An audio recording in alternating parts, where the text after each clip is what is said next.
Tansen etute Pierre Wheatley Nisigasun Opasquac Uchanina. Tawa, welcome to this weekend edition of APTN National News. Political tensions are high in the Mohawk community of Kanesatake over allegations of misspent federal funds, but an investigation launched by the most recent Grand Chief has now been dropped. Our reporter Savannah Craig takes us to Kanesatake to show us the latest developments. It's been 4 years now that investigation's been going on. Former Kanesatake Grand Chief Victor Bonspiel alleges that chiefs in power before him misspent COVID-19 relief funds. He took this to the provincial police force, the Sûreté du Québec, in 2021. I have yet to hear from the federal government on what they think about their money being spent. Bonspiel even flagged the issue to then Prime Minister Justin Trudeau at the Assembly of First Nations last year.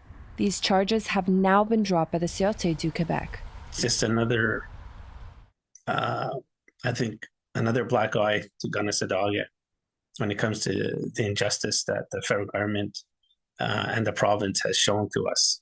Bonspiel told APTN News the Sûreté's investigator told him the charges were dropped earlier this month. The SQ told APTN News back in April that there had been an ongoing fraud investigation in Kanesatake. However, that investigation was not against the Band Council, but an external agency in Kanesatake. It was disappointing news that they told us that there was not enough evidence to move forward with charges on anybody, basically due to the fact of Indigenous Services Canada, or ISC, and their policies. APTN News once again reached out to the SQ. They referred APTN News to the Office of the Director of Criminal and Penal Prosecutions. In an emailed response, Deputy Spokesperson Patricia Johnson said after analyzing the evidence, it was decided to not lay criminal charges. I'm looking forward to maybe some more peaceful times after this whole mess is over. Serge Simon was Grand Chief during the time Bonspiel alleges the misspending occurred. Simon says those on council worked hard to protect the community during COVID-19.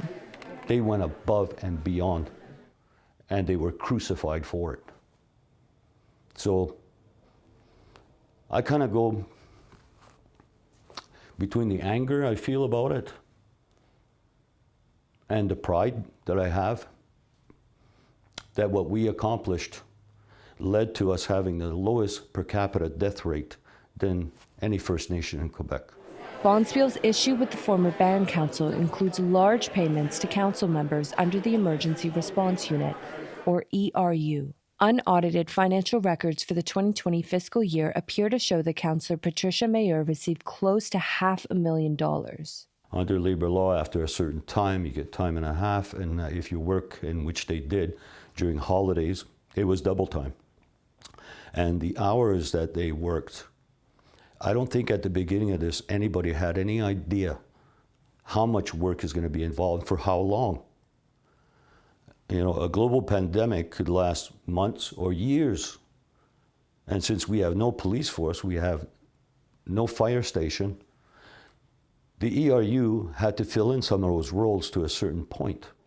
Bonspiel is still looking for accountability over the ERU spending, and he wants to take the case to the federal government.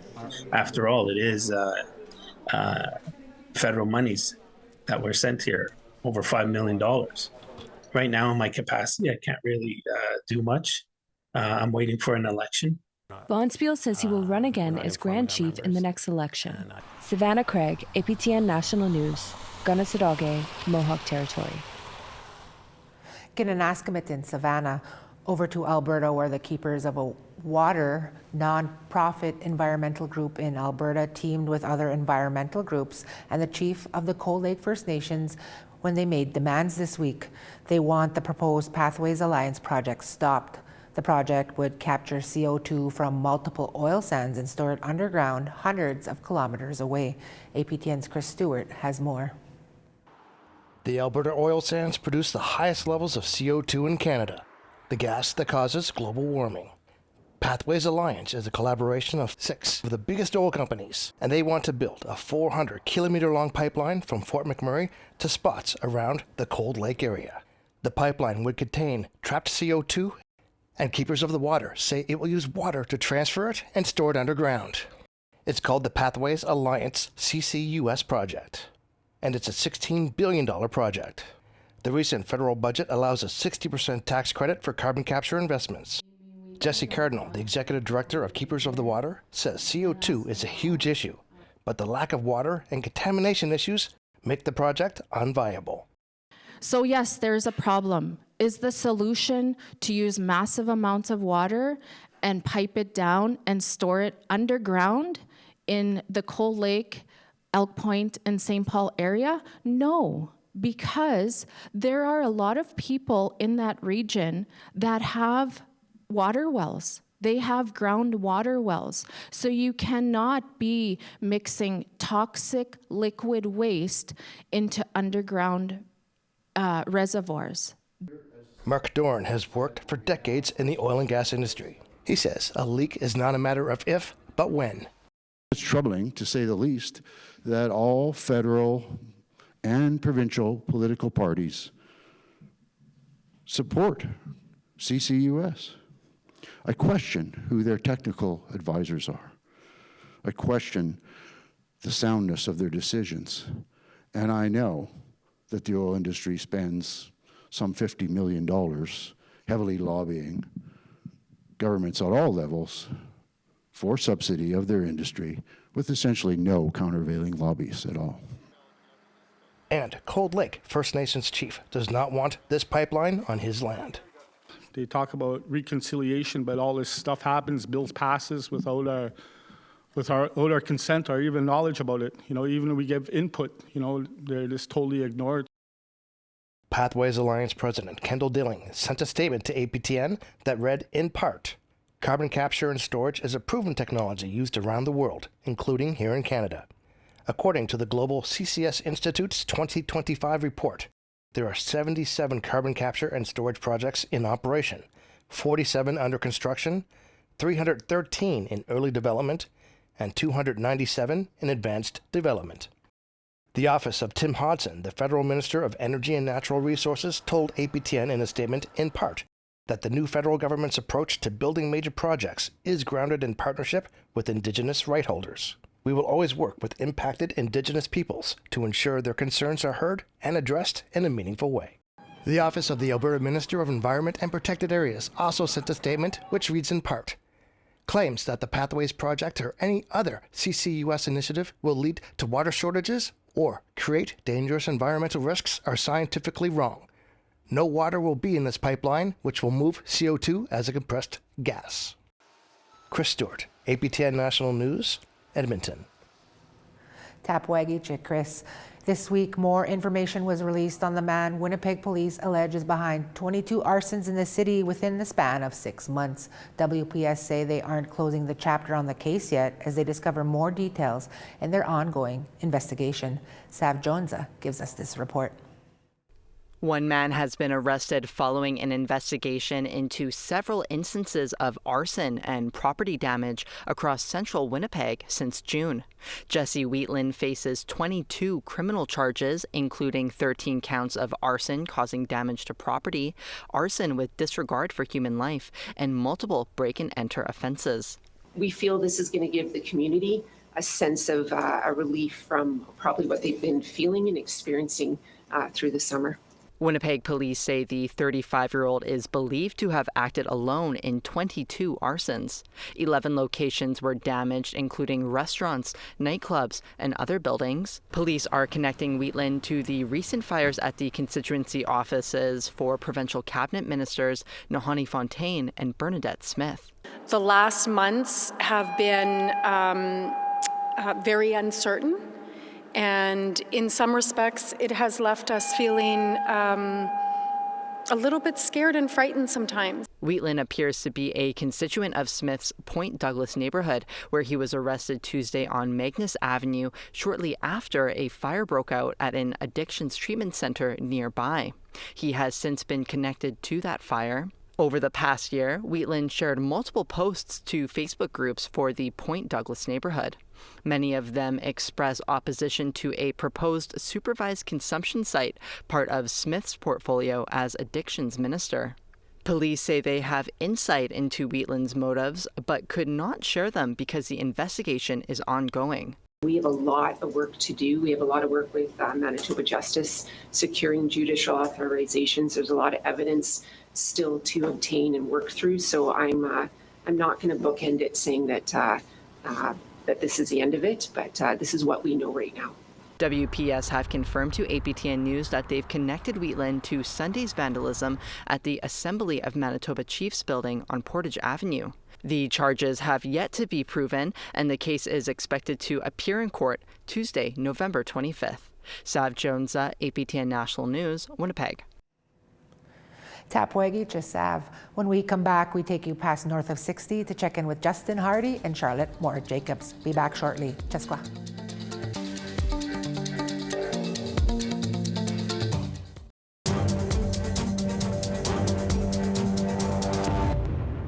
Come on in, Pete Tigwe.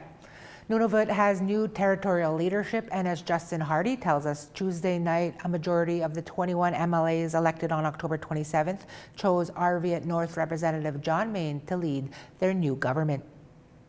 I'm very thankful. Thank you very much. Thank you, Mr. Chairman. Premier-elect John Main is representing Arviat North for the third time and was Nunavut's health minister in the last government. He will be the first non-Inuk premier of the territory after winning the seat via secret ballot against Iqaluit-Niakungu MLA David Akiagak, uncle of outgoing premier PJ Akiagak. Nunavut is a consensus government. There are no parties. The premier and the cabinet are chosen by the elected MLAs who all ran independently. After securing the premier's seat, Main says he will work collaboratively with the rest of the House to find the top priorities of this government. As a legislature, as a government, we have to develop our priorities together through developing our mandate. There's no shortage of issues that need addressing in terms of which ones are going to be at the top of the list. That's a group exercise that we will be going through. South Baffin MLA David Jonassy also secured an executive seat as Speaker. Jonassy says that he plans to use his 12 years of experience to balance the Legislative Assembly. We'll have to work together as a team, and I'm going to be supporting their endeavors in the House, as well as every member has a constituency office that we'll have to get them sorted and set up to have their best foot forward in their constituents and having a good impact for Nunavut as a whole. With the Speaker and the Premier chosen, the Assembly turned to the matter of cabinet.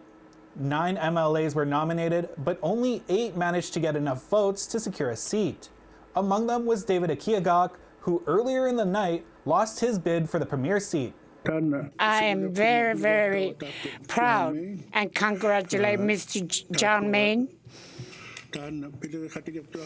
We have worked quite hard over the years as colleagues in the House and outside of the House. And I would like to work very closely with the cabinet-elect members.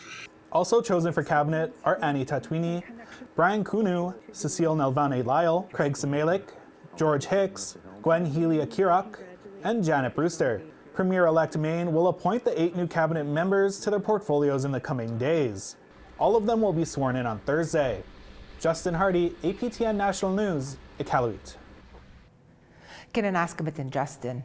2 Dene First Nations in the Northwest Territories are taking matters into their own hands in a new pilot program aimed at keeping drugs, alcohol, and dangerous goods out of their communities. Charlotte Moore-Jacobs brings us that story.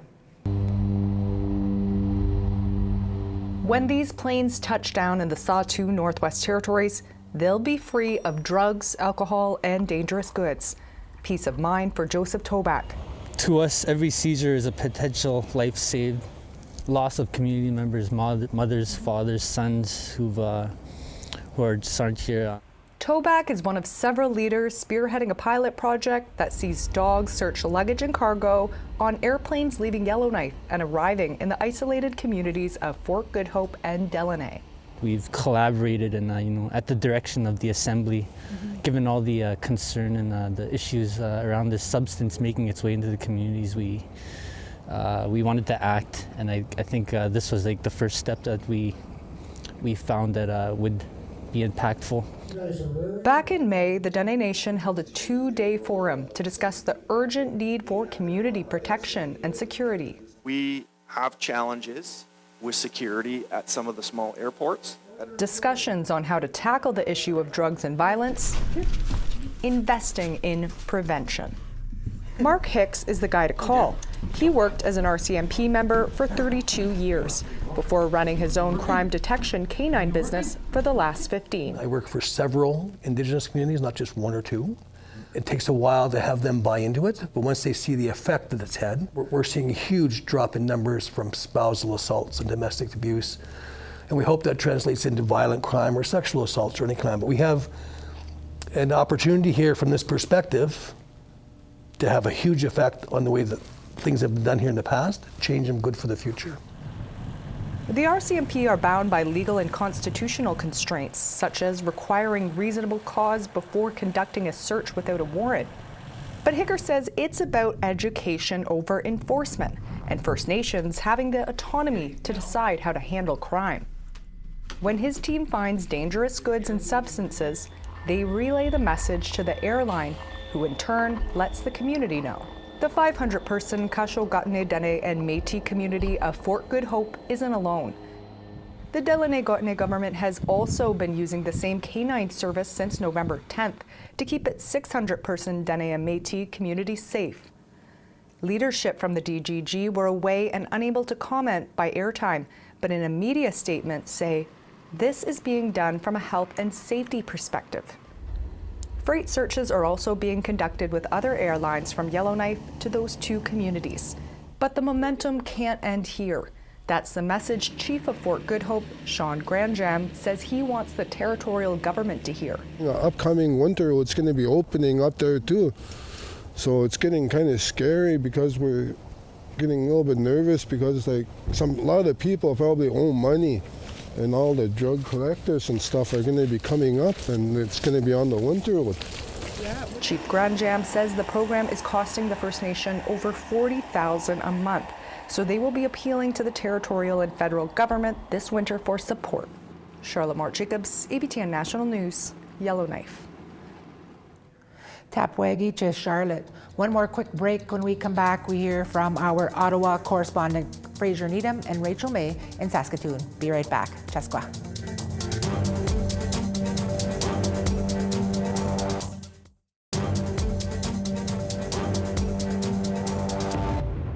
Tawau, welcome back. People gathered in Winnipeg, the Winnipeg neighborhood of St. Boniface, to commemorate the 140th anniversary of Louis Riel's death. Among the speakers was Prime Minister Mark Carney, the first sitting Prime Minister to attend the November 16th ceremony. Here's Fraser Needham with the details. The weather was perfect for the Prime Minister as he laid a wreath at Riel's tomb. He then told the assembled crowd Riel's legacy is as relevant today as it was in the late 1800s. Well, reconciliation is a process as yet unfinished. Progress has been made, and the trajectory is encouraging. Partnership, open dialogue, building together are how we must move forward. It's how we can fulfill the vision of the man we're here today to commemorate, and it's how we will honor the legacy of Louis Riel. Riel was executed in November 1885 for his role in leading Métis and First Nations people in the Northwest Rebellion. His execution has long been a black mark against then Prime Minister Sir John A. Macdonald and the Canadian government. The significance of the current Prime Minister speaking at a commemoration for Riel was not lost on Manitoba Premier Wap Kinew. And the reason why it's so significant to welcome a sitting Prime Minister is because in Riel's day, the Prime Minister of Canada was calling for Riel's execution. And here we are 7 generations later, the Prime Minister of Canada is here to pay respect and to honor Louis Riel. And that shows us that Riel's work is not done. His legacy is alive in our time. Manitoba Métis Federation President David Chartrand spoke about the ongoing tariff and annexation threats of U.S. President Donald Trump and how Riel would have responded to the current crisis. Why am I talking about all this stuff this way? I'm not talking about Riel itself, because that's what Riel would have been doing if he was standing here today. You've been standing for United Canada. You've been standing for what's good and what's just. And you would have damn well stood to make sure that Canada was protected against and with all costs necessary to defend the people of Manitoba and Canada. Riel is now widely regarded as the father of the province of Manitoba. Fraser Needham, APTN National News, Ottawa. Kanesatake Fraser. To celebrate 20 years as an organization, the Indigenous Curatorial Collective recently hosted a 4-day celebration in Saskatchewan. Indigenous curators and artists from around the world gathered in Saskatoon and Regina to experience and discuss art made in that province. APTN video journalist Rachel May was at the Saskatoon event. Similar to Indigenous artists here, back home we have a beautiful relationship to past making practices and connecting them to technology and tools that we have here in the present, and understanding how we can make those connections backwards and forwards simultaneously with the artwork that's being produced. Zoe Black is the Deputy Director of Object Space in Tamaki Makoto, Aotearoa, what the Maori call Auckland, New Zealand. She and a number of Maori curators are in Saskatchewan to see the Sky Watching the Future exhibit, presented by the Indigenous Curatorial Collective. The event brings together Indigenous curators from around the world to Saskatoon and Regina to learn about Indigenous art on the northern plains of Turtle Island. Chloe Cull is a curator at Christchurch Art Gallery in New Zealand. She says there are shared connections between Indigenous artists globally. That relationship with land and the environment is something that endures. It's not sort of the past. And while because of our colonial histories, it might be relationships that need to be re-explored and rediscovered, but they have and always will be true to who Indigenous people are. Joy Arcand is from the Muskeg Lake Cree Nation north of Saskatoon.